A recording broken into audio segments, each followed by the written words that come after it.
What if the news could unite us across our differences? And what's really going on in the halls of power, regardless of who's elected in office? Welcome to the Want to Know Weekly newsletter, where we save you time by summarizing important news articles buried by the mainstream, revealing both the darker forces shaping society and the best of human goodness, creativity, and collective power. Here are a few excerpts of this week's curated news collection.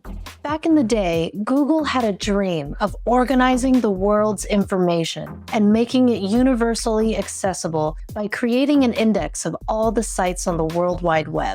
Now, Google is abandoning this dream and instead has become extremely selective, ignoring most content unless it's unique, authoritative, and has brand recognition. So Google decided it was better and cheaper to only index a small number of sites, ones that they approve of. Yet is it just Google approving which sites should be indexed? We know they've got deep ties to the military intelligence complex and have colluded with the government to censor true information that went against the official narrative. So it seems likely that other, more shadowy players are influencing what we do and do not see in search results. Instead of neutral results, Google now has AI summaries at the top of search pages, where you never have to go anywhere else to get your information. Unfortunately, we've recently covered how Google's AI summaries are infamous for generating fake news while also diminishing the organic human search for knowledge. Worst off, websites like wanttoknow.info and other independent media platforms are disappearing from Google because of this. We literally have gotten notifications from Google saying they're not indexing our sites. This is tragic for websites and businesses who rely on Google search traffic to be seen, since Google helps billions of people access information. In fact, they see their shift towards generative AI in search engines as a chance to completely change how we search for information with AI, which can answer questions and provide information in an instant. Many news companies and other information platforms have objected to this because AI responses are often built on stolen information that a journalist wrote or a publisher created. To fix this, AI companies and startups like Perplexity are now making deals with these news companies to pay them for their content. News companies will be compensated when AI companies earn revenue from ads, which will be shown with any AI-generated answer. For example, a query about Babe Ruth could include an ad for a sportswear brand, and if the AI used Time magazine in its answer, then Time would get a cut of that ad revenue. So this has nothing to do with journalists and content creators getting paid and recognized for their work. It's all about big companies doing deals with each other to control our information environment and capture more consumer spending. And the everyday person coming to Google with questions will find AI answers and customized ads instead of complete and reliable news reports. Now let's zoom out to the big picture.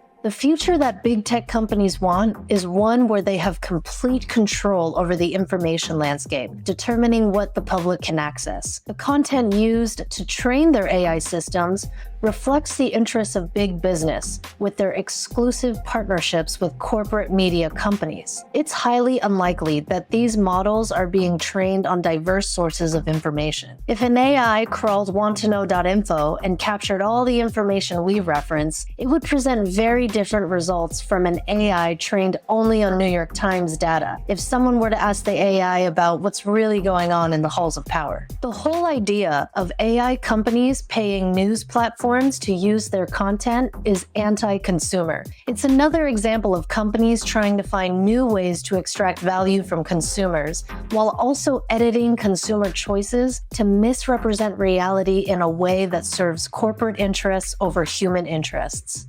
The money behind big tech and their AI race is staggering. The S&P 500 index, a key benchmark in American capitalism, hit a record market value of $47 trillion. Remarkably, just 1.4% of the companies within the index accounted for over $16 trillion, marking the highest concentration of capital among the smallest number of companies in U.S. stock market history. These top companies now include the big tech giants investing billions in AI. Some of this newfound wealth comes from taxpayer dollars, where the National Science Foundation has awarded nearly $40 million to tech companies to develop AI tools that can censor information far faster and at a much greater scale than human beings. As said earlier, much of the content being censored wasn't fake news or misinformation. In fact, Mark Zuckerberg of Facebook even admitted that many things that he was told to censor on the platform ended up being debatable or true. Well, the news isn't all doom and gloom, and it never is. We take a look at the 4 countries that ditched their military forces, paving a way for alternative approaches to national security and demonstrating that disbanding armed forces can lead to unique political and economic stability. A growing number of people are beginning to explore empathy gaps, the places where we've lost sight of our civility and tolerance for differences in the face of controversial issues, from the tragedies in the Middle East to vaccines. Alexandra Hudson, who just wrote a book called The Soul of Civility, has hope because she's spoken to thousands of people who are working to heal the polarized divides, partly by remembering that our identity is not just tied to a political issue, but to community, family, friendship, and other touchstones of life that bring us all together. Despite the polarized political landscape in Poland regarding abortion, research shows that Polish citizens exhibit more empathy and nuanced views on the issue than their leaders. Many Poles, including conservatives, show compassion and oppose punishing women for abortion, indicating a public desire to move beyond divisive politics and engage in constructive discussions. This is similar to the discoveries of journalist and author Batia Ungar-Sargin, who traveled all across America and found deep consensus on the most important issues between working-class Democrats and working-class Republicans. At wanttoknow.info, we focus on the most important questions avoided by the mainstream that can actually bring us together across our differences. Let's end these culture wars for the health of our communities and planet. There are so many examples of how humans are doing this already. Check out the news article summaries below for the full stories. Challenging information can paradoxically remind us of the greater good. It is the courage of the people and the love for the common good that bring these injustices to light, fueling open dialogue and constructive action. If you liked this video, please share this widely, and feel free to leave a thought or a question in the comments below. We're all in this together.